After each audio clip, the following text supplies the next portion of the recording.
The belted plaid, the ancient Highlanders' multi-purpose garment. Stay tuned.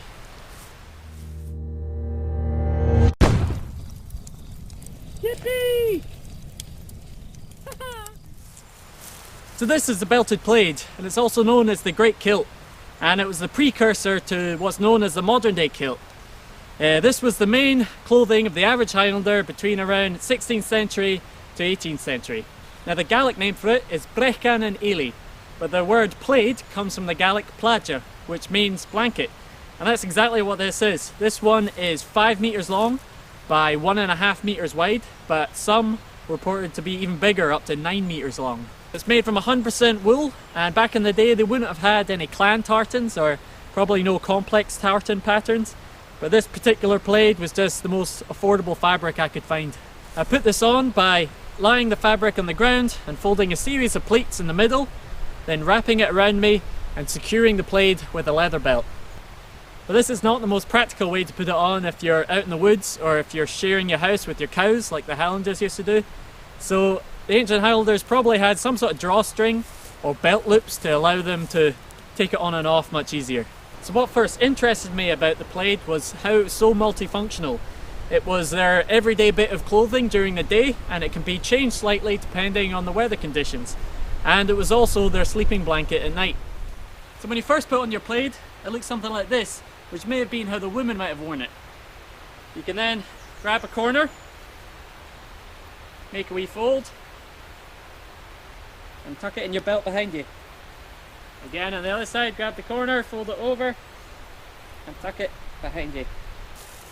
Now you have two big handy pockets that you can fit quite a lot in, and you can start to see where the origins of the modern kilt might have come from. Then grab the furthest piece of fabric on one side, you go over your left shoulder, grab a piece of fabric on the other side, bring it under your right armpit. There you can pin it or tie it, and that's how I was wearing it earlier. Then if you're standing around getting a bit cold, you can grab this, fling it over your head, and wrap up nice and warm in it. Then if you see some rain coming and you want a makeshift anorak, you first fling this over your head, lose your pockets, grab the two front corners and tie a wee knot. And once you've tied your wee knot, you then slip this over your head with your hood up. And you've got a makeshift anorak with some nice cozy sleeves. You can then go on a hike. So what about the disadvantages of wearing the plaid? Well, first, it's a massive piece of fabric. So you can imagine when this gets wet, it's going to get really heavy. Also, back in the day, if you imagine you're wearing it all day where they're working in the fields or driving your cattle and then sleeping in it all night, it's going to get pretty smelly. And then if you're going true Scotsman, i.e. no underwear, the kilt means that your family jewels are sort of on buffet for all the midges and ticks and other blood-sucking insects in the Highlands. But what about the plaid's advantages? Well, because it's made of wool, it will retain 80% of its insulative value even when it's soaking wet, which is actually superior to a lot of modern fabrics.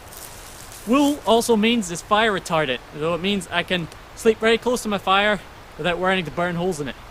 So the pleats at the back of the kilt help trap warm air, keeping everything quite warm, but it's also pretty breezy, keeping things cool, so you kind of get a mixture of best of both worlds. And finally, you have much more freedom of movement than you'll ever have in trousers. Thanks so much for watching, everyone. Join me in the next video. We'll be spending a night alone in the woods, sleeping in the belted plaid. Cheers, see you there.